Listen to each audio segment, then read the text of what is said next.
A todos, é um grande prazer estar aqui com todos vocês. Sejam sempre bem-vindos aqui em nosso espaço Caminho da Luz, em breve nas montanhas, né? E o tema que nós escolhemos hoje para discutir com todos vocês é um dos pontos assim mais modernos dentro da ciência hoje, que é uma nova abordagem, né, da medicina. Estão sendo feitos grandes experimentos, e esses experimentos têm apontado numa direção muito interessante, que vai favorecer essa relação entre a consciência e a espiritualidade, e a consciência, a física quântica, e a consciência do nosso corpo. Esses experimentos vêm mostrar como a consciência interage com as nossas células, interage com o nosso DNA, e como ela pode promover um estado de doença, ou ela pode promover um estado de saúde ou cura. Então, baseado nesse princípio, né, está surgindo uma nova forma de medicina, uma medicina relacionada com a física quântica, com os conceitos fundamentais da física quântica, né? Então isso é muito importante para quem trabalha na área de terapias alternativas, na própria medicina, né? Eu lembro que o ano passado eu fui convidado para fazer uma conferência deste porte sobre física quântica e espiritualidade, só para médicos, num hospital de Mogi das Cruzes. Então, eram mais de 70 médicos reunidos ali, que queriam saber sobre esse tema, sobre esse assunto. Fui contratado especificamente para fazer esse trabalho para os médicos. E foi muito interessante que eu fiz essa conferência para os médicos. É um hospital muito grande lá em Mogi das Cruzes, é um hospital particular. Os donos são japoneses, né? E donos são médicos também. Tem toda uma visão, essa visão da energia, essa visão, né, também um pouco do orientalismo. E o interessante é que essa palestra foi numa quarta-feira à noite, né? Num clube da cidade lá, tal, eles organizaram, fizeram tudo. Aí eles gostaram tanto que no dia seguinte eu vim embora, ia dormir no hotel, eu vim embora. No dia seguinte, 7 horas da manhã, me acordaram no hotel: não, você não vai embora, você vai dar uma outra conferência para nós, agora para todos os funcionários do hospital. Eles levaram no hospital, um anfiteatro lá do hospital, reuniu os enfermeiros, a parte de enfermagem, sabe, esse pessoal todo, para que eu abordasse esse tema para as pessoas, para que elas pudessem ficar conscientes, né, que todos os indivíduos tinham um papel importante na cura. E vocês vão ver que interessante que é, quando a gente colocar esses experimentos que foram realizados recentemente, né, que vão comprovar a ação da nossa consciência em nosso DNA. Ou seja, no processo celular. Ok? Então é muito interessante isso. Primeiramente, para fazer um resumo, talvez as pessoas que estejam me assistindo não assistiram o meu trabalho em cima de física quântica e espiritualidade, que eu possa orientar vocês para entender melhor esse aspecto aqui da medicina quântica. Seria importante que vocês aí assistissem ou a conferência sobre física quântica e espiritualidade, ou lesse o meu livro sobre física quântica e espiritualidade, ou assistisse, mais completo ainda, um curso especial sobre física quântica e espiritualidade que nós realizamos aqui em nosso espaço, aqui Caminho da Luz, contendo 21 aulas, 21 DVDs, e mais uma apostila que acompanha aula por aula. Eu acho que aí então você fecharia esse conhecimento e você teria a base para compreender todas as influências que as ideias da física quântica estão elevando para as outras áreas do conhecimento humano, principalmente na área das terapias, da psicologia transpessoal, né? Principalmente na área da medicina propriamente dita mesmo, que estão usando, né? E a nova interpretação da espiritualidade, ou seja, todas as questões ligadas à espiritualidade começam a ter uma luz diante dessas novas ideias. Ok? Muito bem. Como hoje o tema específico é cura, né, a medicina quântica, como que a física quântica pode estar relacionada com a questão da medicina, nós vamos abordar então. Eu vou fazer um pequeno resumo sobre o que é física quântica, bem rapidinho, né? Então, a física quântica é a parte da física que estuda o mundo atômico. Ok?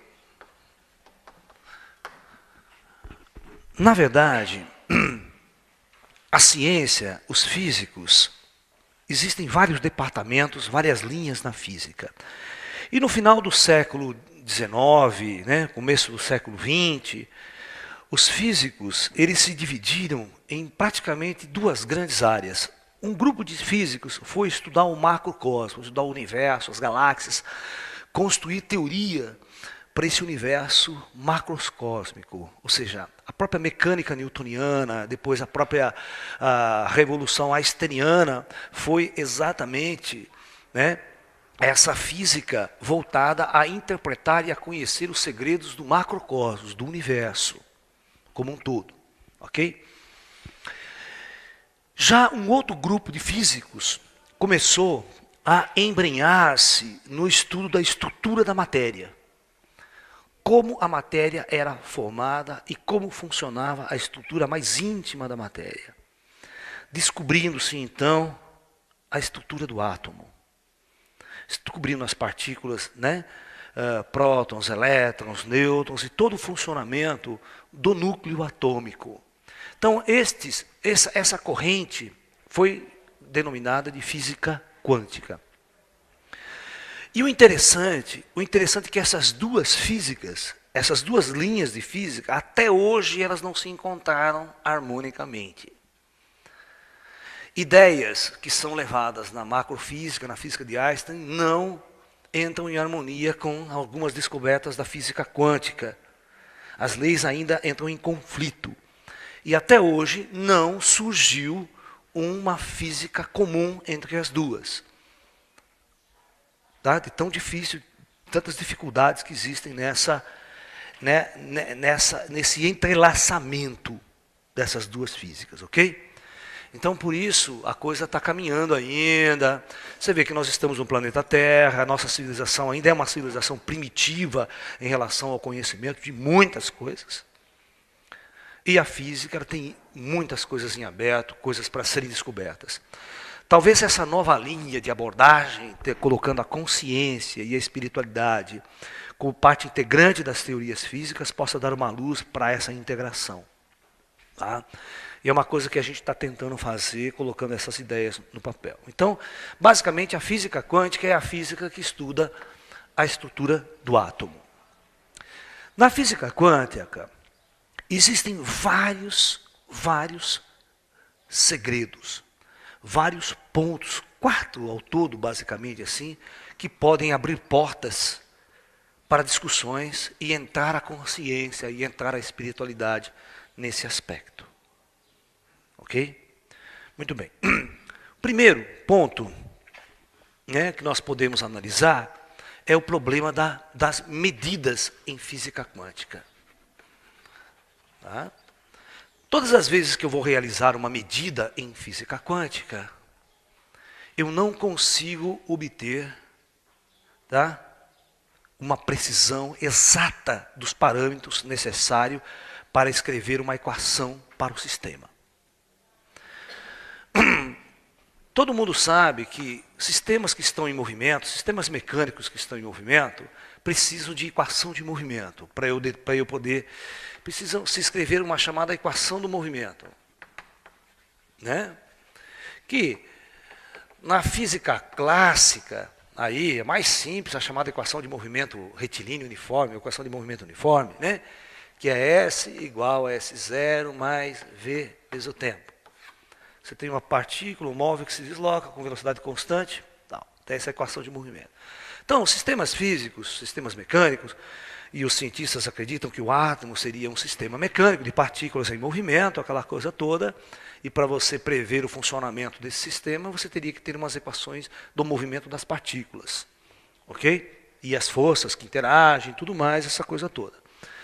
Só que, para eu escrever qualquer equação de movimento, eu preciso ter medidas precisas da posição inicial do móvel e da velocidade que esse objeto se encontra. Eu preciso medir esses dois parâmetros para poder... E quando os físicos quânticos montavam experimentos para medir esses parâmetros de elétrons, prótons, nêutrons, dessas partículas atômicas, eles não conseguiam medir com precisão.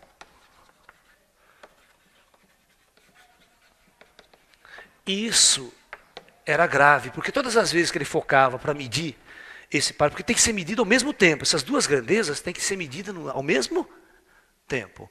E todas as vezes que ele focava o experimento para achar a posição inicial da partícula, por exemplo, você tem um elétron caminhando aqui, você coloca um referencial, zero aqui, né, um referencial qualquer, né, e a partícula está andando, que o elétron está caminhando aqui. Né? Para eu escrever a equação de movimento desse elétron, eu preciso saber a posição, essa posição inicial, e a velocidade que ele está aqui, nesse ponto. Então, todas as vezes que eu montava o experimento para determinar a posição dele, eu perdia a medida da velocidade. E toda vez que eu focava o experimento para medir a velocidade, eu perdia a posição. Isso gerou, presta bem atenção, uma incerteza nas medidas. E essa incerteza gerou o famoso princípio da incerteza de Heisenberg. E por causa dessa incerteza na medida, eu não podia ter certeza de como o sistema ia evoluir futuramente. Eu não podia prever com precisão como seria a evolução do sistema físico. Aí, então, portanto, eu teria que criar uma visão probabilística. Ou seja, os meus sistemas agora não são mais perfeitos, objetivos e precisos. Eu não posso prever com exatidão aquela ciência exata, sabe? Que a física, dando a ciência exata, precisa. Não. Agora a ciência não é mais exata. Ela tem uma probabilidade. As equações são probabilísticas. E isso mudou completamente as discussões da física. Por exemplo, os físicos, como Einstein e outros, que tinham uma visão objetiva do universo, que conseguiam escrever equações precisas para o universo, começou a discutir e a brigar muito com esses físicos quânticos, dizendo que eles estavam errados, que eles estavam faltando parâmetros, que eles não conseguiam montar um aparato perfeito para medir as coisas, e que, na verdade, a ciência não podia ser assim. Seu Deus não jogava dados. Essa frase do Einstein clássica significa que Deus, né, não jogava dado com a natureza. Que as coisas que tinham que acontecer tinham uma certa objetividade de poder ser prevista, de poder ser talvez, pode ser, é provável. Mas essa não é a discussão ainda na nossa aula aqui de hoje. Eu só estou colocando os parâmetros. Né? Uma coisa muito importante, né, é o papel na física quântica do observador. Que aqui vai dar a parte para a introdução da consciência. Então essa questão do observador, na física clássica, eu estou aqui observando uma lua, sabe? Observando a lua, eu posso fazer medidas da lua, quanto tempo ela demora para dar uma volta em torno da Terra, as fases, tudo. E eu não influencio essas medidas, esses valores medidos. Vocês estão me entendendo? Porque é uma interação macrocósmica. No entanto, no mundo atômico, toda vez que eu vou construir um aparato experimental para fazer medidas e observar o mundo atômico, eu interfiro e mudo os parâmetros. Então a grande discussão neste momento é que na física quântica é impossível ter um observador isolado, separado, simplesmente observando as coisas acontecerem. Não pode. Toda vez que a física, que o mundo atômico, alguém vai observar, ele participa, ele interfere, ele interage com o experimento e modifica os resultados que existiria se ele não estivesse observando. Então, na física quântica, o observador passou a ser participante e não mais apenas um observador. Isso mudou completamente completamente o paradigma da ciência. Porque a questão fundamental é a seguinte: eu mudo e interfiro no resultado probabilístico. Eu posso definir uma realidade. O que vai acontecer. Eu interfiro no que vai acontecer. E a questão fundamental depois disso tudo foi a grande discussão. Mas quem é o observador? Quem observa? Quem observa? Quem é esse observador? Senão uma consciência. Uma pessoa, um cientista, qualquer um que vai criar, ele que está observando. Então, é ele uma consciência. Então, a grande discussão é aí. Tem físicos que não gostam disso, mas outros já abriram essa porta. Falam, não, vamos discutir aqui, o problema está aqui. Quem é que interfere? Quem é que muda a realidade do mundo atômico? Sou eu. Eu que estou interagindo. E toda vez que eu interajo, eu mudo a realidade, eu mudo os destinos do mundo atômico. Mudo os parâmetros da medida. E a discussão é, mas quem é esse observador? É uma inteligência. É um indivíduo inteligente que está ali.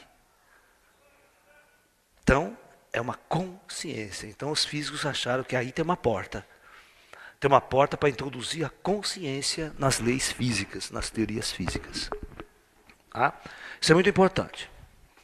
Então, é muito importante vocês entenderem que a grande discussão em um ramo da física quântica agora é a consciência. A consciência intervindo, a consciência interagindo com o mundo atômico. Aí nós vamos subir mais lá para cima e nós vamos mostrar para vocês que o mundo atômico, nossas células, é feita de partículas atômicas, de átomos, de moléculas e tal. A ação da consciência neste mundo. Tá? Terceiro ponto importante é o chamado salto quântico. Né? O salto quântico é, na verdade, uma coisa chamada movimento descontínuo. É muito louco isso. Né? Que aparentemente viola os princípios fundamentais da mecânica einsteiniana, da mecânica newtoniana. É muito complexo. Porque Einstein diz, né? Nada pode viajar no espaço-tempo com velocidade superior à da luz. Ok? Qualquer informação ou qualquer objeto para se deslocar entre dois pontos no universo, né? Para se deslocar entre dois pontos no universo, sempre vai demorar um tempo e sempre vai ter que ter uma certa velocidade. Né? Eu tenho um ponto no universo A e tenho um ponto B. Segundo a teoria da realidade de Einstein, para você sair, qualquer objeto material, para sair do ponto A e chegar no ponto B e percorrer uma certa distância, não importa a velocidade que ele esteja, ele vai gastar um tempo. E, segundo as próprias ideias de Einstein, um corpo material com massa, não pode viajar de A para B com uma velocidade superior à velocidade igual a c, que é a velocidade da luz, que é 300 mil km por segundo. Não tem. Então não importa. Qualquer deslocamento entre dois pontos vai demorar um intervalo de tempo t. Vai demorar, segundo a física newtoniana, a einsteiniana. Ok? Muito bem. Agora, aí que estão as discrepâncias, as discordâncias entre uma física e outra. Niels Bohr, quando construiu o famoso modelo do átomo de hidrogênio, né, para explicar, né, os chamados pulsos de luz, os chamados quantas de energia eletromagnética emitida quando um elétron salta de uma camada para outra no átomo. Então, ele imaginou a seguinte situação, que eu tenho o núcleo atômico, o próton, né, aqui, e tenho ao redor do próton o elétron numa órbita. Ok? Aqui. A órbita fundamental é onde o elétron está mais tranquilo, é onde mais baixo ele pode chegar. Então ele está tranquilo. Então ele fica girando, vamos imaginar que ele fique girando assim. A coisa não é bem assim, mas vamos imaginar que ele está numa órbita.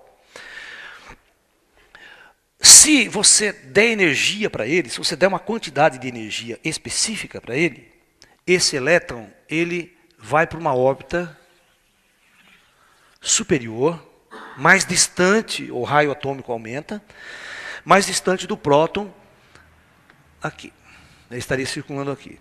Então, tecnicamente, se diz o seguinte, que o elétron, quando ele está nesta órbita, para ele vir para essa órbita, ele perde energia, para ele fazer o que a gente chama de salto quântico, ele sair dessa órbita e vir para essa órbita, descer para essa órbita, ele perde uma certa quantidade de energia. Tá? Ele perde um ΔE igual a H vezes uma frequência específica da luz, da radiação eletromagnética que ele vai perder. Muito bem.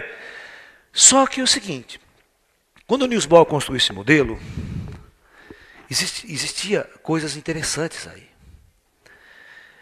Quando o elétron saltava, como a gente diz, entre aspas, deste nível para este nível inferior, ou do nível inferior e voltasse para o nível superior, ele fazia de uma maneira muito louca. Muito louca. Em primeiro lugar, os físicos jamais conseguiam saber, quando o elétron saltava desse nível, ele perdia energia, em qual ponto dessa órbita ele iria aparecer. Ele não vem logo abaixo aqui, ele pode simplesmente sair daqui e aparecer aqui, desse outro lado. Como se atravessasse o próprio núcleo atômico para vir aqui. Ninguém conseguia definir qual trajetória o elétron fazia e quanto tempo ele demorava para sair daqui e chegar aqui. Então, o Niels Bohr começou a fazer as suas equações e ele percebeu a seguinte situação. Que, na verdade, olha o postulado de Niels Bohr, ele escreveu isso. O elétron simplesmente desaparece, desaparece, e instantaneamente aparece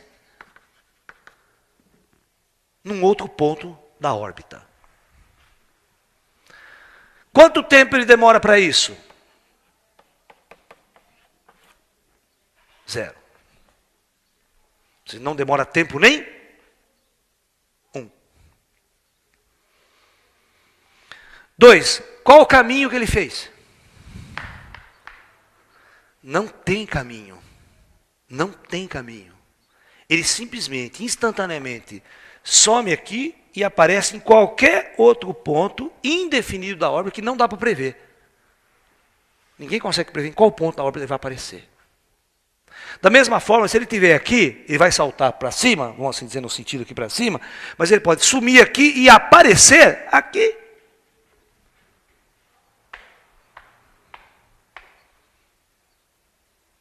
Resultado. Como é que ficam as ideias de Einstein agora?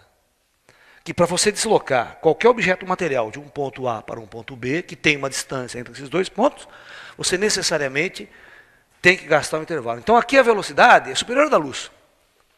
Superior, infinita. É infinitamente maior que a da luz. Porque é instantâneo, o ΔT igual a 0. Todos vocês sabem, todos vocês aprenderam em colégio, cursinho, até no primário, que velocidade é igual a ΔS sobre ΔT. Se você coloca qualquer distância dividido por 0, quanto que vai dar? Hã? Quanto que vai dar? Hã? Não, não é impossível, não. Pode? Claro que pode.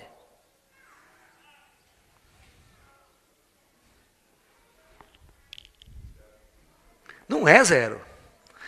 Todas as vezes que você divide um número por 0, dá quanto isso? Hã? Hã? Dá e isso dá um número infinitamente grande. Vocês não aprenderam isso? Vai dar um número infinitamente grande. Ou seja, se é infinitamente grande, é muito maior do que ser, né? Que é um número finito, 300.000 km/s. Então é como se a coisa fosse instantânea. Ou seja, ó, sumiu, apareceu, sumiu, apareceu. Pum, pum. É como se o elétron fizesse aqui, ó. Pum, pum, pum. Ele não anda, ele não se desloca. Isso é igual o filme de ET. Entendeu? ET aperta o botão, some aqui e aparece na nave lá do Spock. Entendeu? Então, basicamente, essas ideias de salto de movimento descontínuo, ou seja, a distância aqui não Isso vai ter muito a ver para nós explicarmos a cura à distância, a interação à distância, passe à distância. Como eu posso influenciar você estando na Lua? Se você pode estar na Lua, eu mando uma energia para você. E outra, posso te matar, posso deixar você doente, péssimo. Da mesma forma que eu posso te curar, porque a energia é a mesma. Sabia disso? Por isso que voodoo, em alguns casos, funciona. Claro, porque se você manda uma energia boa para a pessoa, ela recebe e se cura. Se você manda uma energia de ódio para aquela pessoa, ela também, se ela não estiver preparada, ela vai receber e vai ficar mal. Vai ficar muito mal. Medicina é isso. Energia é uma energia. Se você tiver uma faca, com essa faca você pode operar, curar uma pessoa, pode enfiar nas goelas dela e matar. A ferramenta é uma ferramenta. Então a energia é uma ferramenta. Assim como o raio laser. O raio laser pode fazer cirurgias maravilhosas, mas eu posso matar você com raio laser. Então, essa questão é muito importante na medicina. Esse outro parâmetro aqui, tá? É o salto quântico, que é o movimento descontínuo. É chamado de movimento descontínuo. Ou seja, é algo absurdo para os idealizadores da relatividade. E isso até hoje não está resolvido ainda. Tá? Então, e o terceiro parâmetro, o quarto parâmetro importante é a não localidade. Não localidade. Que nós vamos introduzir essa ideia, né, para entender essa ação à distância. Da cura à distância, a interferência da consciência, tá, no processo. Olha que interessante. O Einstein nunca gostou das ideias da física quântica, principalmente do princípio tem certeza, que gerava probabilidade nas medidas, gerava toda essa maluquice aí. Então, ele e mais dois amigos, Nathan e Rose, né? Não, é Podolsky, Nathan e Rose, são, né? Nathan Rose e o Einstein, são três caras. Eles num congresso que tinha o Niels Bohr, todo mundo junto lá, discutindo essas coisas, eles bolaram um jeito de montar um experimento, né, para medir com precisão a velocidade e a posição da partícula. Sendo assim, ele destruiria toda a física quântica. Todo o princípio da incerteza caía por terra, né? A física quântica era destruída ali. Eles montaram um aparato. Esse aparato era mais ou menos assim. A ideia era mais ou menos assim. Vai ver que louco, olha que interessante. Eles pegavam dois elétrons e juntavam esses dois elétrons, né? Colocavam um pertinho do outro, assim, interagindo.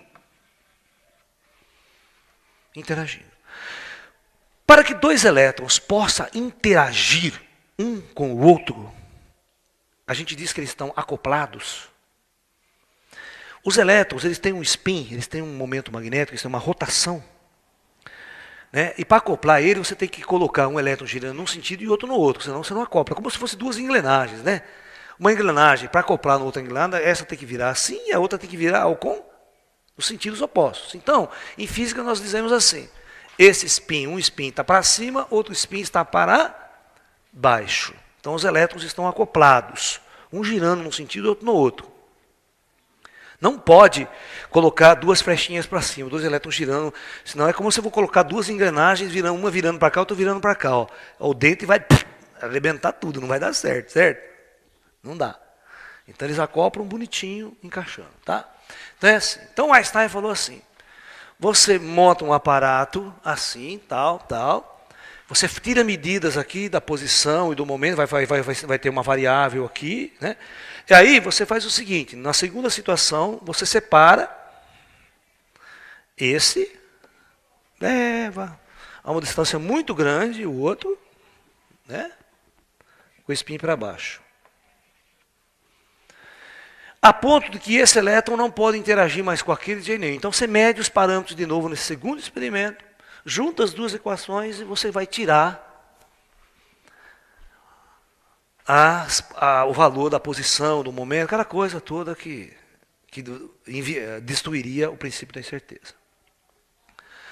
No entanto, Niels Bohr passou a noite em claro tentando resolver no dia seguinte no congresso. Era sempre assim, né? Dava uma proposta, né? Fazia uma pergunta, né? Uma proposta, e o cara na hora não conseguia resolver. Né? Então ele passava a noite em claro lá. E no dia seguinte ele vinha com a resposta. E essas discussões, é bom que se diga, que sempre terminava com Niels Bohr ganhando. Niels Bohr era um cara muito inteligente. Era um matemático fantástico. Saca? E ele sempre tinha uma solução. Só que esse dia ele chegou com a seguinte solução. Presta atenção. Isso em 1900 lá vai quanto? Né? Ele disse assim, olha, é o seguinte. Se você, Einstein, separar esse elétron, se você mexer nesse elétron, alterar qualquer parâmetro desse elétron, instantaneamente esse outro elétron aqui vai se alterar também. Portanto, a sua medida vai ser destruída. Porque você está supondo que a distância é muito grande. Se eu mexer nesse elétron aqui, como a teoria do Einstein diz que para esse elétron saber que foi mexido, uma informação tem que transitar, tá? Para ele saber que uma coisa foi mudada no outro elétron, certo? Demora um tempo, demora a velocidade da luz, aquela coisa toda demora um tempo. E daria para fazer essa medida e... Aí o Niels Bohr falou, não. Presta atenção. Olha a solução do Niels Bohr. Ele disse o seguinte, que não importa a distância que esses dois elétrons estejam separados, se eu virar o spin desse elétron, se eu virar, ó, fazer esse elétron ficar assim, instantaneamente esse elétron aqui vira também. Porque aquela história, ele não pode ficar acoplado no mesmo sentido. Instantaneamente. A pergunta crucial que todo mundo fazia é como esse elétron soube que aquele virou.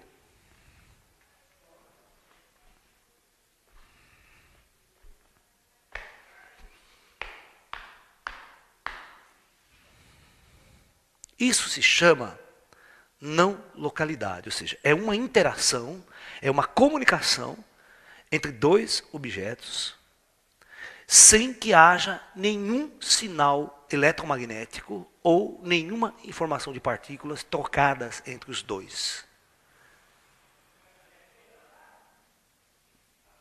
Isso em física é chamado de não localidade, ou seja, uma interação instantânea. E teoricamente, você pode levar o elétron para uma outra galáxia, virar que ele vira aqui também. Então, o que isto significa? Isso é um efeito quântico. Partículas quânticas têm este problema. Eles interagem não da forma como os grandes astros, a coisa no macrocosmos interage. Precisa de sinal de luz. Você vê, para eu me comunicar com o Japão, eu pego um telefone, um rádio, eu lanço um sinal de rádio, presta atenção. Eu estou aqui, Laércio está aqui, o japonês está lá no Japão. Eu pego o meu celular, eu mando uma onda de rádio. E essa onda de rádio chega até o celular do japonês. Mas prestem atenção, um sinal de rádio viaja à velocidade da luz, 300 mil quilômetros por segundo. Isso significa que esse sinal ele dá 7 voltas e meio da Terra em 1 segundo. 7 voltas e meia em 1 segundo.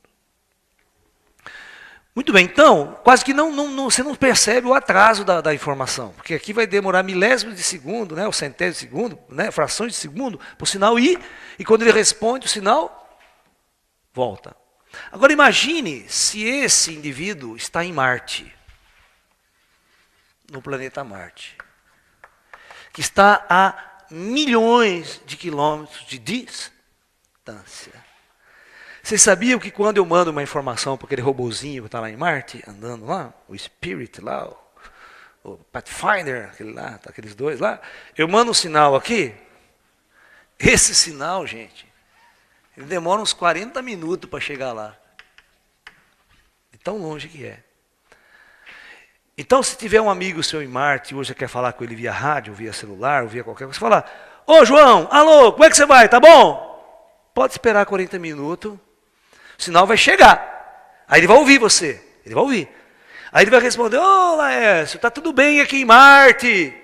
Mais 40 minutos. Eu vou receber essa resposta do meu amigo. Ou seja, 80 minutos depois. Então não tem mais conversa ao vivo. Então você não pode mais conversar ao vivo assim. Agora bota esse cara numa estrela vizinha, num sistema solar vizinho. Você fala, alô Zé, como é que vai? Está bom aí? O sinal demora 4 anos e meio para chegar em Alfa Centauro. E aí quando ele responder, ô esta coisa está jóia aqui, demora mais 4 e meio para voo. Ou seja, 9 anos para eu poder receber a resposta desse baianinho. Tá lá.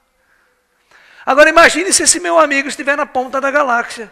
Num planeta lá na ponta da galáxia, que tem 100 mil anos-luz de distância. Eu falo assim, alô Zé, como é que vai? Tem que gritar, viu? Ó, tem que gritar, porque senão não vai escutar. Demora 100 mil anos o sinal para ir. E depois quando ele responde, mais 100 mil anos para voo, haja paciência.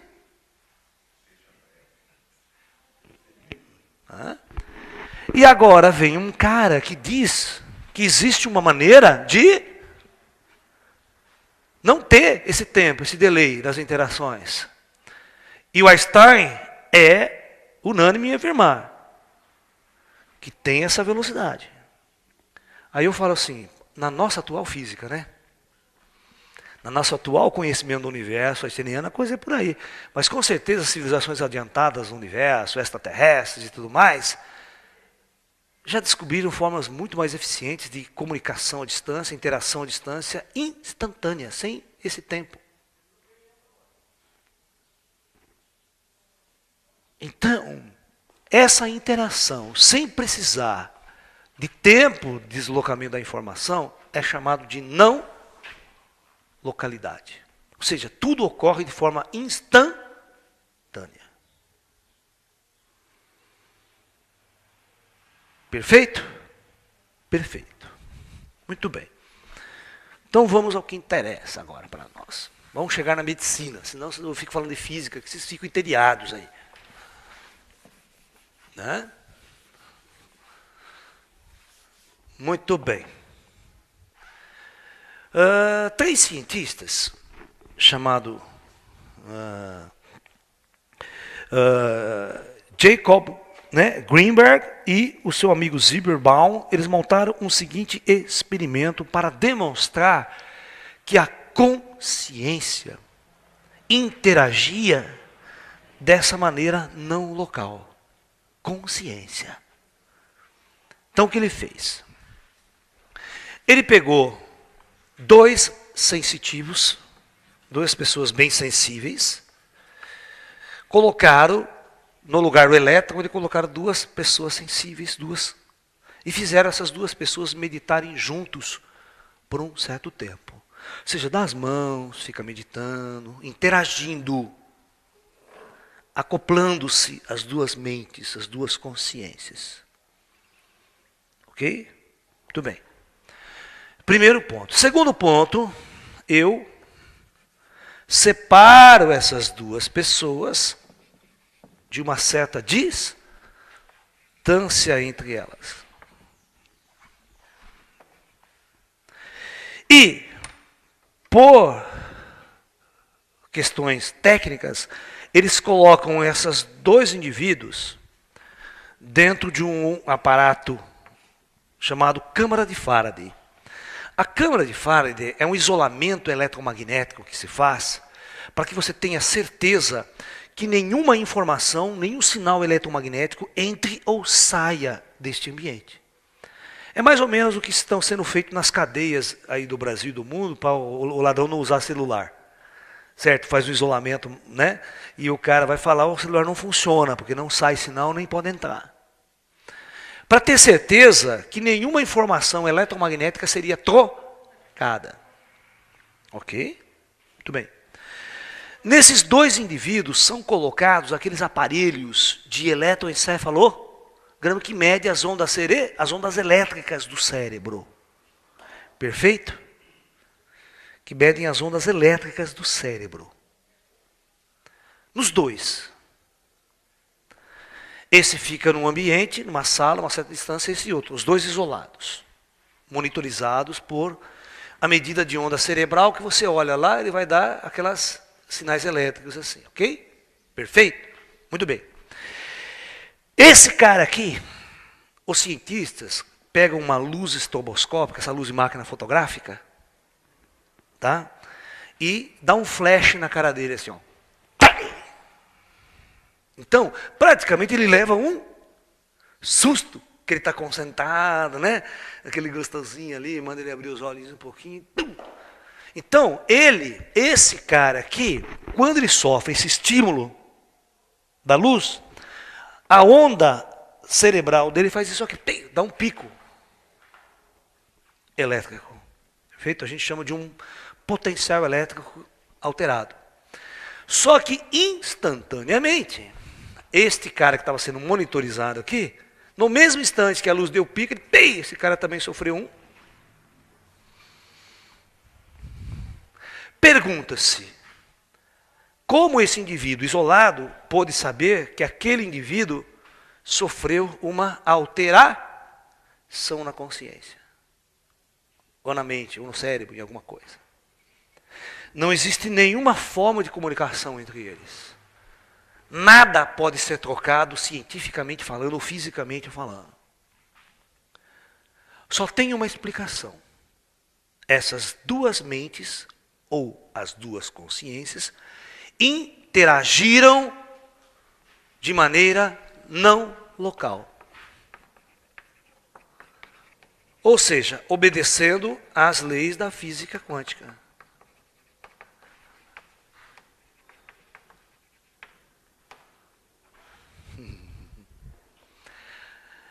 Um cientista, lá na década de 50, 60, chamado Bell, ele criou um teorema, uma fórmula mais sofisticada de montar um aparato experimental para medir aquela história do elétron, separar da não localidade. Aí um grupo de cientistas, em 1996, 95, não lembro agora a data, eles montaram um aparato experimental, no meu livro tem esse aparato todo montadinho, bonitinho, para perceber se isso era real, se ia acertar. E esses cientistas provaram que, ao invés de usarem esses elétrons, eles usaram um par de fótons, dois fótons. E esses dois fótons estavam em voo, separando-se. Primeiro os dois fótons estavam juntos, interagindo. Depois o sistema fez esses dois fótons separar. No meio do caminho, esse cara muda um parâmetro desse fóton, que é a polaridade do fóton, a polarização dele, muda o ângulo de polarização. E por incrível que pareça, instantaneamente esse fóton esquerdo aqui muda a polarização também dele. Na verdade, é como se alguma informação foi trocada de forma não. E esse experimento foi feito em laboratório, comprovando que Einstein lá atrás estava errado e que Niels Bohr estava certo. Provando que existe essa interação não local. Mas agora, com esse experimento montado com duas consciências, foi demonstrado que esses dois indivíduos interagem, transferem um potencial elétrico para esse aqui. Isso é uma transferência de potencial, isso em física é muito louco. Você transferir uma energia. sem que haja nenhum sinal trocado. Logo, conclusão, a consciência é um objeto que obedece às leis da física quântica, interagindo de forma não local. Isso significa que eu posso influenciar outras pessoas à distância e não importa a distância. Eu posso transferir alguma coisa para ela. Uma informação, uma interação. Perfeito? Tá? Esse é o experimento 1. Agora eu vou mostrar um outro experimento interessantíssimo, feito mais recentemente.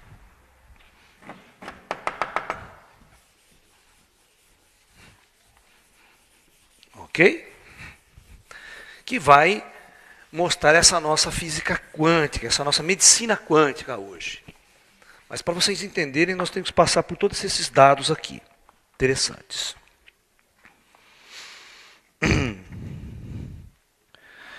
Muito bem, experimento de número 1 que foi realizado. Foram feitos 2 experimentos interessantes. Experimento 1, a coisa funciona assim.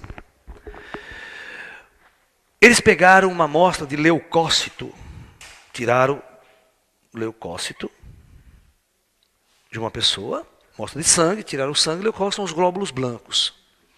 Ok? Os glóbulos brancos são responsáveis por quê? O que os glóbulos brancos fazem em nosso organismo? É o sistema de defesa, é o sistema imunológico. Os glóbulos brancos que atacam bactérias, atacam os vírus, ou seja, combate as doenças. Ok? Muito bem. Né? Esses cientistas pegaram esses leucócitos, e colocaram ele num aparato, num laboratório, para medir a estrutura desses leucócitos. Tá? E, principalmente, um microscópio muito poderoso, para medir variações na estrutura do DNA desses leucócitos. Ok? Muito bem.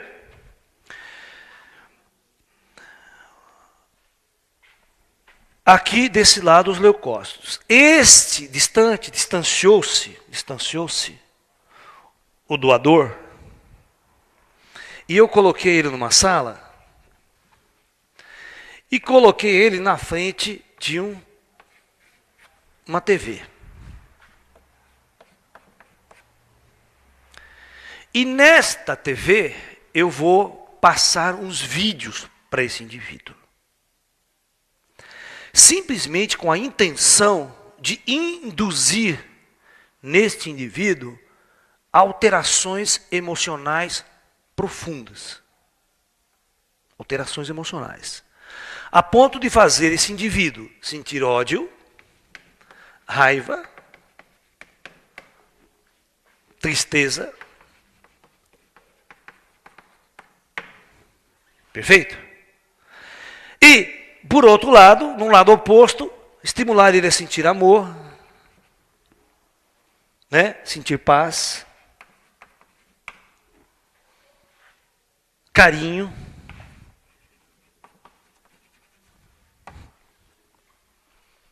Perfeito?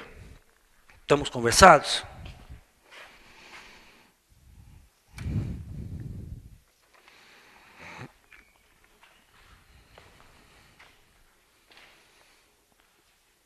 À medida que esses estímulos eram colocados, quando os estímulos geravam esse tipo de situação, o DNA sofria variações na forma, até encolhendo. E quando ele tinha esse tipo de estímulos, o DNA esticava-se e ficava todo bonito.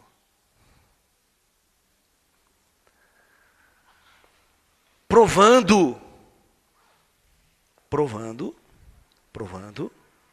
E louco, presta bem atenção no louco. Provando automaticamente que a emoção influencia profundamente na atividade celular. Logo, influencia diretamente o seu sistema imunológico. Então, aquela velha história. Se você está em depressão, em estresse, angustiado, o seu sistema imunológico sofre uma ação dessa consciência sua a ponto de destruir a capacidade imunológica. Você fica doente. Você não combate um vírus, não combate uma bactéria. Agora, se essa pessoa é alegre, feliz, sorridente o tempo todo, carinhosa, é como se o seu sistema imunológico respondesse e colocasse os leucócitos poderosos, fortes e ativos. E o incrível que pareça, o DNA estava aqui num tubo de ensaio sendo analisado, né, no microscópio, e os caras foram aumentando a distância. E os efeitos continuavam sendo os mesmos. Sabe que distância que eles pararam? 80 quilômetros. 80 quilômetros de distância que eles separaram aquele espinelador e esse indivíduo foi se afastando. Aí ele falou, se 80 quilômetros aconteceu a mesma coisa, acho que é 100, 200, 500 vai acontecer a mesma coisa. Você tem que ficar levando o aparato experimental junto, né? Então, prestem atenção.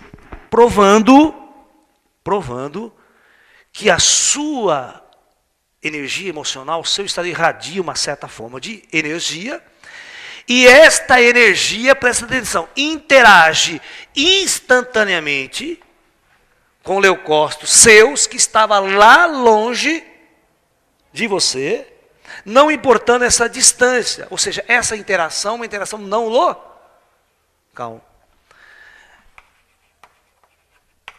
Então, a física quântica, as ideias da física quântica estão sendo aplicadas em experimentos, mostrando que a consciência interage, ela intervém e ela muda os parâmetros celulares. Muda o DNA, sabe que DNA é aquela espiral? Ela é uma espiral assim, vamos imaginar, ela é uma espiral, é uma hélice dupla, aquela coisa toda complexa, que ele não vai desenhar, mas a ideia era a seguinte, que todas as vezes que ele tinha sentimentos que a gente chama de negativos, essa molécula ela fazia assim, ela encolhia. E até perdia-se algumas conexões da rede. Então significa que ele não funciona direito. E quando as emoções eram boas, esse mesmo DNA se recuperava, ele se estruturava, esticava e voltava a ficar bonitinho novamente. Isso provou experimentalmente, isso foi feito várias vezes por universidades. Né? Tem até um nome aqui, HealthMath Institute. Instituto do Coração, aquela coisa toda, tá? Que trabalha com...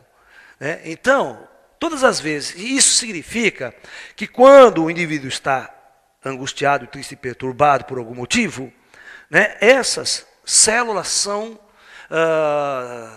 afetadas, são praticamente destruídas, elas ficam doentes. Então elas não conseguem exercer a função, porque a ligação do DNA está truncada. Mas isso prova que esse mesmo DNA doente, truncado, quando submetido a novas emoções positivas, ele se esticou e se recuperou, voltou às ligações. Isso significa cura.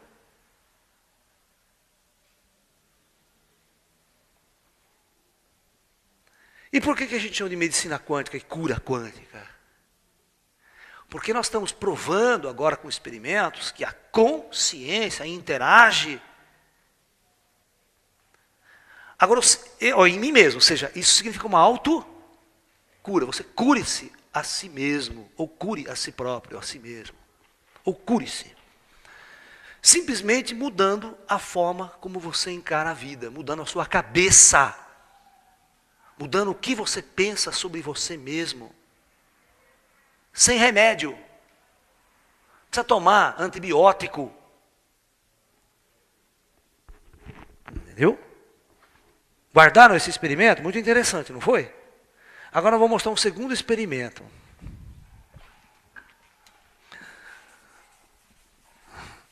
Agora nós vamos colocar, esse aqui é um alto, né?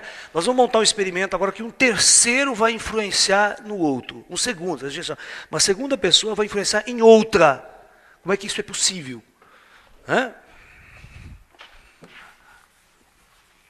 Muito bem.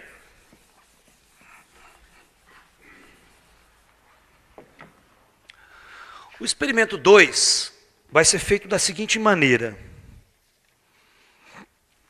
O instituto, né, HeartMath, esse instituto aqui, ó, que fez esse experimento,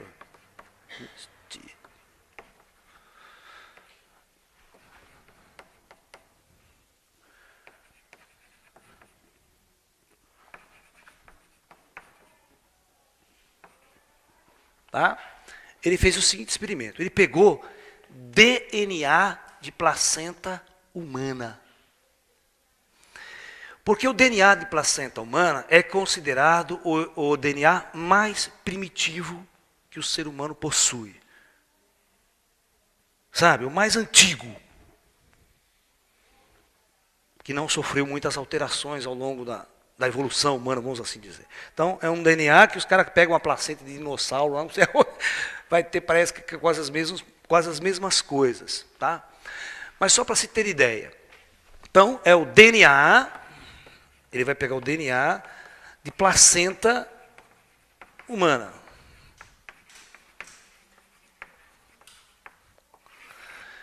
E vão colocar, né, preste atenção, em tubos de ensaio, vamos lá, né, prepara-se esse DNA tal, para ser observado por 28 pesquisadores. 28 pesquisadores diferentes. Cada um com o seu, com a sua amostra, ok? Então os caras colocam, né, 28 amostras. Então é como se você pegasse 28 pessoas, pesquisadores, né, e cada um com a sua amostra de DNA. Eles fizeram 28, que é para ter certeza que não ia ter erro mesmo. E esses indivíduos estavam observando o DNA. Eles estavam observando o DNA que não era dele. Ok?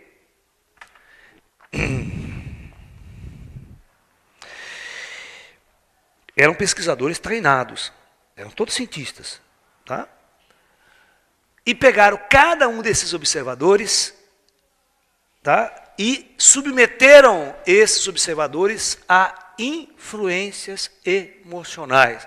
Da mesma forma, bota o vídeo lá e manda o pesquisador começar a assistir o vídeo para ele ter alterações emocionais, para ficar alegre, dar risada, ora ficar triste, ora ficar com ódio, aquela cena de ódio.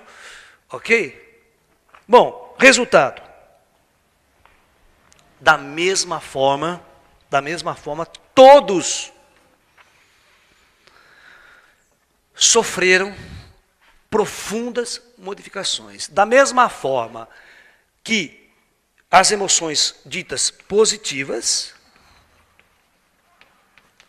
alongavam, esticavam a molécula de DNA. E as negativas encurtava, né, encurtava a ponto de lesar a molécula, de perder os parâmetros de ligação. E quando uma molécula, o DNA, você sabe que é o código genético, aquele código que vai levar a informação precisa para frente, que vai fazer o sistema celular funcionar perfeitamente. Então, todas as vezes que ele sentia as emoções chamadas negativas, ele influenciava aquela célula de forma negativa a ponto de até destruí-la. E quando ele tinha emoções positivas, ele recuperava essa célula e essa célula ficava esticada, bonita, como se estivesse recebendo aquelas emoções. Isso, então, significa que não só você pode influenciar uma molécula simples de DNA, molécula simples, como você também pode influenciar outras pessoas. Se eu estiver perto de uma pessoa, que está profundamente triste, angustiada, chorando, perturbada, aquela energia vem para mim e modifica a minha estrutura celular a ponto de eu também ficar. Isso se chama vulgarmente entre nós de encosto. E tem encosto vivo e encosto morto. Certo? Como nós falamos de espiritualidade, estamos trabalhando aqui de espiritualidade, por isso que, da mesma forma que uma pessoa se aproxima de você, aquela famosa pessoa que seca a pimenteira, seca a planta arruda, né? E tem aquela energia ruim. Você se lembra daquele desenho do Lip Hard Hard? Ó dia, ó azar, eu sei que isso não vai dar certo, Lip. Aquele pensamento negativo ao extremo, né? Então essa é a figura, é a vibração, é a depressão. Porque veja bem, na medicina chinesa, os nossos mestres ensinavam para mim, né? Eu estive recentemente num congresso na Bahia com o Dr. Vu, que eu conheço há muitos anos, que é um grande, né, acupunturista do Hospital das Clínicas, lá em São Paulo, chinês, que leva a acupuntura para o Brasil inteiro, há mais de 40 anos no Brasil.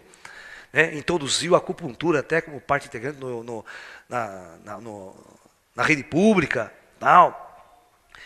Então, nós aprendemos o seguinte: para os chineses, não existe doença. Para os chineses, existem pessoas doentes. Pessoas que entram em desequilíbrio energético. Ou yin ou yang. Para os chineses só tem dois tipos de desequilíbrio. Ou desequilibrado demais para o yin, ou desequilibrado demais para o yang. Ok? E saúde é o equilíbrio. É o meio da balança. Então, eu aprendi a fazer tratamento de acupuntura com diagnósticos extremamente simples. Você não precisa nem saber que doença o cara tem. É só olhar isso aqui, ó. Vamos chamar isso aqui de yin, de yang, né? Yin e yang. Ou seja, positivo e negativo, só para simplificar, que a coisa é mais sofisticada. Né? Positiva, nós vamos chamar de yang, vai. E yin, negativa. Só que os chineses não vê isso. Os chineses percebem o seguinte: tem que estar em saúde, é equilíbrio. Não pode estar nem no extremo de um, nem no extremo do outro. Então, veja bem o que nós aprendemos. Você está lá para receber um paciente no seu consultório. Estou sentadinho lá. Sou médico, chinês. Aí entra um paciente assim. Ele abre a porta, ele entra assim. Ele já entra devagar. Ele senta na sua cadeira e fala assim: ai, doutor, sabe, não tenho vontade de fazer nada na minha vida. Ah, eu só quero saber de dormir, só quero saber de patati patatá. Vocês lembram daquele personagem do Chico Anísio chamado Apolo? Aquele que casado com uma ninfomania, que acabava com ele, sexo de manhã, tarde à noite, ele ficava com aquelas olheiras desse tamanho. Ou seja, toda a energia dele foi perdida, sugada, ele chegava lá assim. E a frase que ele falava: ainda morro disso. Vocês se lembram, né? Então, esse cara, esse tipo de paciente é um paciente completamente completamente in. Ele está altamente desequilibrado por yin. Eu tenho que dar um jeito de criar mecanismos para trazer ele para o equilíbrio. Agora, eu já sei, eu não preciso nem fazer nada. Eu já sei que ponto que eu vou colocar, que remédio que eu vou dar, que alimentação que eu vou dar para esse cara. Não precisa nem saber o que ele tem. Porque o que ele tem, se ele reclamar que está com dor na barriga, dor no fígado, dor na bunda, não sei, qualquer coisa, todas as dores que aparecer, é fruto do desequilíbrio. Eu não vou curar, não vou dar remédio para o estômago, para a barriga, nem para o fígado. É bobagem. Eu tenho que dar um jeito de trazer ele para mudar a energia dele geral. Aí eu curo o cara. Porque ele está num estado depressivo, que é isso aqui. criou o que nas células? Dele próprio. Um desequilíbrio total. Uma disfunção.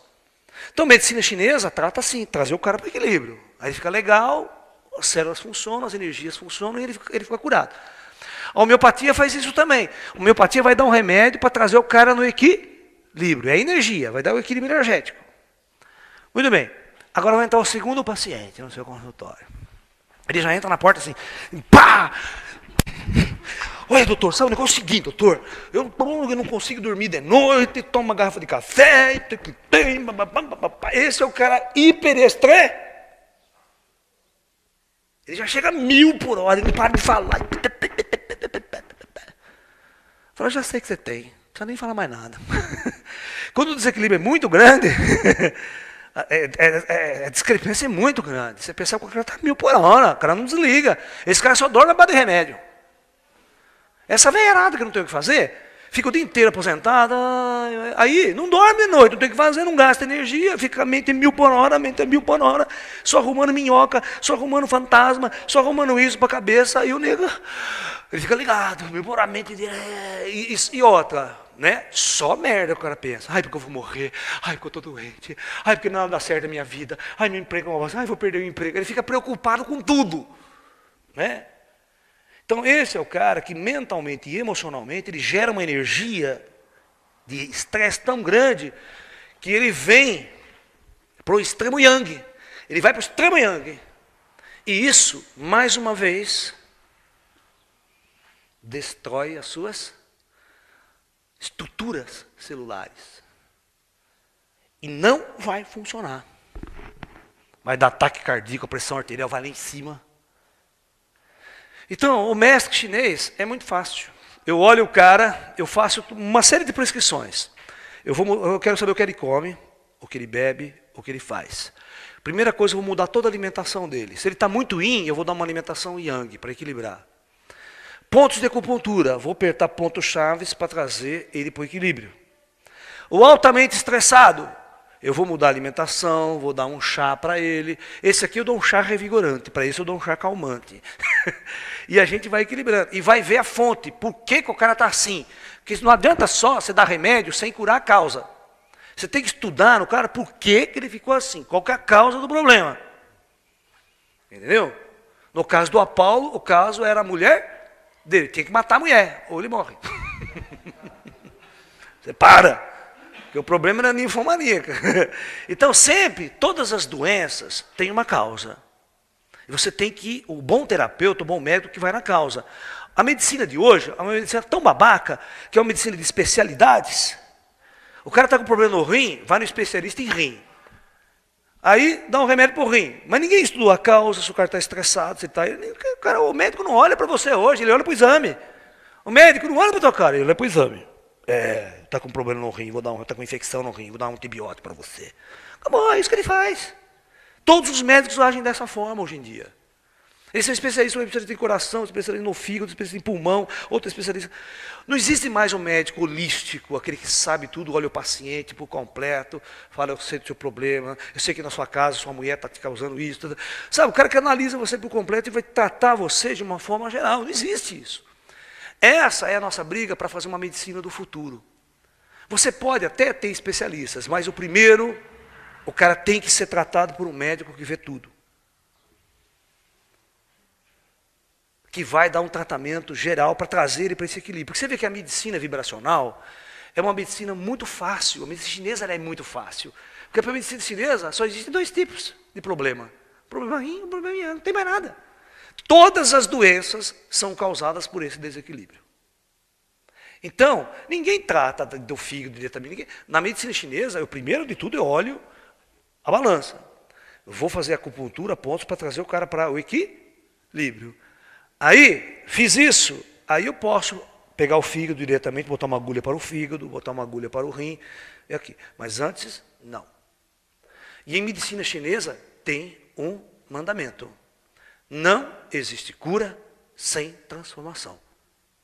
O que é que causou esse problema na tua vida? O teu trabalho, o teu emprego? Se você não largar o emprego, se você não mudar de vida, você morre. Então, você tem que combater a causa. Se a causa é o que você come, é o que você bebe, é o que você usa, a sua alimentação é péssima, come hambúrguer no McDonald's todo dia, começa a entrar num desequilíbrio bioquímico profundo, muda a alimentação. Você tem que fazer essa transformação radical para que haja cura. O homem de hoje é tão idiota, ele é tão idiota, que ele fica mal, doente, estressado, ele não dorme de noite, ele vai no médico, ele quer uma mágica, ele quer uma pílula que resolva todos os seus problemas. Ele quer uma pílula para dormir, uma pílula para tirar dor, uma pílula para ele ficar feliz e alegre. Porque tristeza, serotonina, toda essa merda da medicina, que tem que dar remédio para depois repor, para ele ficar alegre, como se isso resolvesse. Eu ouço essas teorias, esses médicos, eu dou tanta risada, cara. Eles estão tão longe da verdade, da cura, do processo real, que a medicina não cuida mais do homem, do ser humano, da alma, do espírito angustiado e triste de uma sociedade materialista que faz androides e seres decadentes. Nós somos uma indústria de doentes mentais, em busca da felicidade material.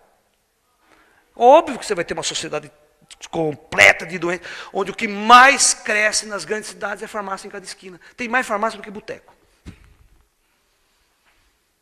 Entendeu?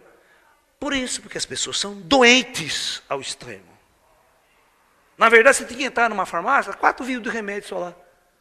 Só 4. Aí esse serve para isso, isso aqui, acabou. Não precisa mais de remédio nenhum. Agora você vai na farmácia, tem 1 milhão de remédios na farmácia. Os médicos chineses não tinham remédio nenhum, tinham 2 agulhas na mão, levavam um pacotinho de agulha, enfiava aqui, enfiava, tá bom. Essa é a medicina. Por isso que se chama uma medicina, por que se chama medicina vibracional? Porque é uma medicina energética, e a energia, toda essa energia é uma onda. Toda energia na física quântica, ela pode ser escrita como uma relação entre a sua frequência. E frequência significa que é uma energia, uma entidade oscilante, uma entidade vibracional, ela vibra. Aí, em cima de todas essas ideias aqui, vem a ideia do segredo. Do filme O Segredo, que foi colocado de uma forma não muito boa, meio distorcida. Mas, na verdade, é o seguinte, você está aqui, a sua consciência age no campo à sua volta. A sua consciência, o que você pensa sobre você, o que você sente, cria uma onda de energia que se propaga no espaço ao seu redor, em todo o seu campo áurico. Ok? E da mesma forma, essa interação, se tem uma outra pessoa aqui, que também tem o seu campo energético, nunca se esqueça do seguinte, semelhante em lei do segredo significa, você atrai aquilo que você é. Você atrai semelhante, semelhante atrai semelhante. Por isso que as pessoas aqui no nosso mundo vivem em tribos. Gente que curte rock, todo mundo igual, roupa igual, vai no mesmo lugar, convergem no mesmo ponto, começam a namorar, viver, porque vibram a mesma coisa, vibram a mesma energia. Cara que gosta de moto, clube dos motoqueiros, né, dos motociclistas, veste a mesma roupa, todo mundo andando em motocicleta, eles criam uma intimidade vibracional. Né? Alcoólicos Anônimos. Você vai lá na sessão de Alcoólicos Anônimos, todo mundo vai por afinidade lá, não vai? Todo mundo, cada um contando a sua história. Morri de beber, bebi não sei porquê. Bebi para esquecer o que? Já esqueci, não sei também mais porque eu bebo. Aquelas coisas, aquelas histórias, né? Né? É igual aquela história, eu era um bêbado, encontrei Jesus, me salvei. Né? É aquela história. Então, na verdade, nós acabamos de ver agora como que a sua energia negativa, a sua vibração, causa uma destruição em você, deixa você doente, e vai deixar quem doente? As pessoas que estão próximos a que têm afinidade com você. Né? Aquelas pessoas revoltadas da vida, né? Com o sistema, com o mundo, ela atrai as pessoas e vai fazer aquele grupo, vai fazer o quebra-quebra, o neonazista, sabe? Aquelas pessoas que criam afinidades vibracionais. Essas pessoas vão ter as mesmas doenças, vão ter as mesmas depressões, vão gostar do mesmo tipo de música, aquele tipo de música que quando bate na tua aura, detona, sabe, desintegra a aura do cara. Porque quando eu dei aquela palestra sobre mantras, eu falo muito bem como que o poder do som, o poder da vibração, da música influencia toda a saúde, toda a estrutura bioenergética do ser. Então, eu digo assim, Jesus falava, dizei-me com quem andas e te direi quem és. O Lalá diz, me fale a música que tu ouve e eu também te direi quem és. Porque é o teu registro, é o que você é. Então, dize-me com quem andas, ou seja, eu te direi quem és. Qual é o teu grupo? Qual é a tua turma? Tua turma é uma turma de alegres, pessoas felizes, ou é uma turma de pessoa revoltada, deprimida, quebra-quebra, gosta de quebra-quebra, gosta de ir para campo de futebol fazer briga, arrumar encrenca? O que é que você gosta? Traficante, drogado, é tudo na mesma, vai juntar na mesma tribo, a mesma vibração. E, além de você atrair as pessoas físicas, nunca se esqueçam que você vai atrair espíritos, encostos espirituais. Isso aqui é encosto vivo. Encosto vivo a gente pode dar um bico no cara e sair fora. Mas é encosto espiritual que você não está vendo, que você não percebe. Você atrai toda uma leva de entidades que vai influenciar no seu campo áurico e fazer você ficar naquele estado depressivo, angustiado, perturbado. Por isso que às vezes é difícil tirar um cara do estado de depressão, de angústia e assim, ou tirar um cara do drogado. O cara não larga da droga nem a pau. Porque você tem que não só curar aquele cara, mas tem 30 espíritos em volta dele que precisa ser resolvido. Ou você só tem um jeito de fazer essas curas. Você tem que tirar o cara do meio. Ele tem que sair da tribo dele. Ele não pode mais viver com os mesmos amigos. Ele não pode fazer as mesmas coisas que faziam, curtir as mesmas músicas, o mesmo momento. Ele tem que fazer aquilo que os médicos chineses falam, mudanças e transformação. Não há cura sem transformação. Você tem que mudar radicalmente certos valores, certos parâmetros da sua vida. Você tem que mudar de ambiente. Sabe? Por exemplo, se eu botar eu trabalhando em São Paulo, eu fico louco. Não tem nada a ver aquela energia comigo, aquela vibração. Eu sou um indivíduo que tem que ir, quanto mais para o meio do mato, melhor. Quanto mais junto da energia, da natureza, da vibração. Mas isso é uma decisão minha. Você pode tomar essa decisão, essa mudança. Ou quer ficar no trânsito, preso 2, 3 horas por dia no congestionamento, achando o máximo. Cidade maravilhosa. Adoro essa cidade. Claro, todo mundo adora exatamente aquilo que atrai. Isso é medicina quântica, cura quântica. Todas essas influências vibracionais estão afetando você. Então, por isso nós podemos dizer que através dessas ideias, dessas teorias, as chamadas curas holísticas, ou as medicinas alternativas, como Reiki, Qigong, passes espirituais de cura, eles funcionam à distância até. Pela não localidade, eu posso mandar uma energia para você e você recebe como se estivesse na minha frente. Aquele potencial. E nunca se esqueçam, se você vibrar ódio para algo ou para alguém, essa energia vai também. Mas nós sabemos que na natureza tudo que vai e volta, né? Então aprendam como Jesus sempre dizia, a amar. O amor é a energia mais importante para fazer uma mudança em mim mesmo. Por conseguinte, esta energia vai afetar tudo que está à minha volta. E eu vou expulsar aquelas energias que não. Por exemplo, olha o nosso espaço. Quem é que veio aqui assistir essa palestra? Vieram no meu espaço as pessoas que estão buscando transformações, estão buscando mudanças, estão buscando uma nova consciência. Aquelas pessoas que estão felizes em assistir o seu futebol, que estão felizes em assistir os seus shows de rock, no mesma hora que nós estamos vindo aqui, cada um vai estar no seu momento, na sua busca, na sua energia. Né? Por isso que eu digo, os afins se atraem, os afins se encontram, os afins vão se relacionar, e é por isso, isso faz o mundo. Isso é a lei do segredo. Você atrai aquilo que você vibra. E tem uma frase muito importante nessa lei do segredo também. Você atrai aquilo que você teme. Porque aquilo que você teme é aquilo que vibra mais forte na sua mente. Por exemplo, eu temo ser assaltado. Esse cara é assaltado sempre. O cara que não liga, não está nem aí com o negócio de assalto, com bandido, nunca vai ser assaltado. Dificilmente vai ser assaltado.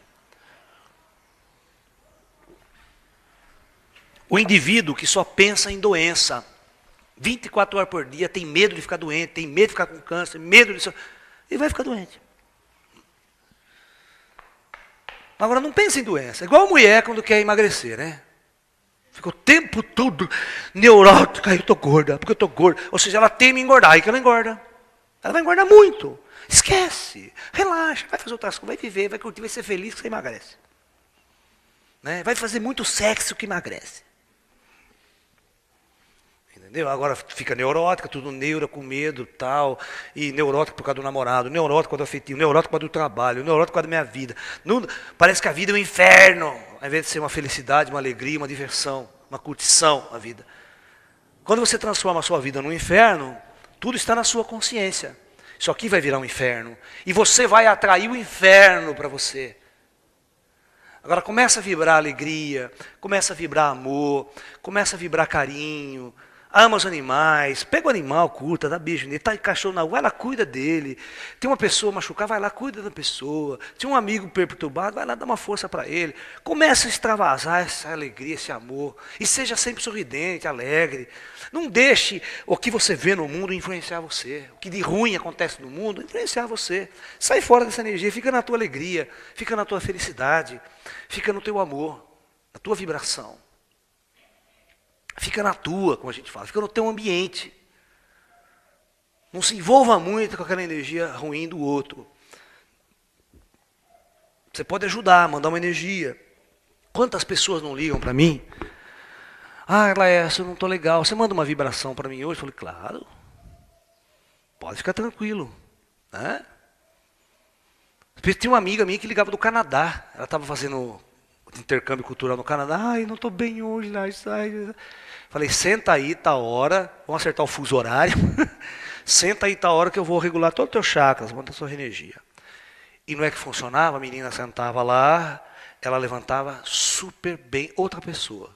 Porque daqui você regulava os chakras dela lá, como se ela estivesse na minha frente. Então, isso mostra que nós estamos nas portas de grandes descobertas e nós vamos fazer uma revolução profunda na medicina. Não só na medicina, mas em todas as áreas do conhecimento humano. Ou seja, a física está se aproximando da descoberta real do espírito. Porque quer vocês gostem ou não, hoje existe a ditadura da ciência. A ciência é uma inquisitora no século XX, século XXI. A inquisitora. O que a ciência não assina embaixo não é verdade. Não existe. Não vai para frente, não anda. Ou seja, as religiões ficam à margem da ciência. Por exemplo, esse trabalho meu em física quântica está tendo muita aceitação, sabe onde? Nos centros espíritas. Todos os espíritas do Brasil inteiro estão fascinados com essa maneira de eles poderem entender a sua própria prática espiritual, validando o seu trabalho através da linguagem científica, que eles sempre foram marginalizados à luz da ciência. Entendeu? Então, é importante, a acupuntura era marginalizada, né? A homeopatia sempre foi marginalizada à luz da ciência oficial. Então, a partir do momento que começa a se abrir essas portas, ter novas descobertas, novas visões, novos paradigmas, essas ciências todas, essas práticas espirituais começam a ter um apoio científico maior. Né? Ou seja, mais aceita pela sociedade, mais aceita. Embora a gente sabe que a ciência ela é também muito atrasada, tem muitos erros, mas ela é a inquisitora do século XX. Né? Como a religião, né, era inquisitora na Idade Média. O que a religião não assinasse embaixo não era verdade, era coisa de bruxa, vamos queimar, vamos destruir. E hoje, se a ciência falar que essa coisa de espiritualidade é tudo uma bobagem, tudo errado, a ciência oficial, as universidades que formam opiniões, vão trabalhar com esse tipo de verdade. E não vai abrir portas para se discutir a espiritualidade dentro das universidades. Ok? Então, a partir do momento que essas grandes experiências estão sendo feitas, que esses novos rumos da própria medicina, muitos neurofisiologistas, neurocirurgiões estão fazendo trabalhos intensos para mostrar que a consciência interfere e promove a cura ou a doença. Ok? Então, isso é o resultado de uma palestra que a gente podia se aprofundar muito mais, tá? Sobre esse assunto. Nós vamos, numa outra palestra, nós vamos discutir como funcionam as curas e as operações espirituais. Ou seja, como esses médiums operam, os paranormais fazem essas curas. O que está envolvido nesse fenômeno da cura espiritual. Ok? Então, por hoje é só. Eu agradeço aí a presença de todos vocês. As pessoas que estão nos ouvindo lá em casa através do vídeo. Eu desejo muita paz. Namastê e até um próximo encontro.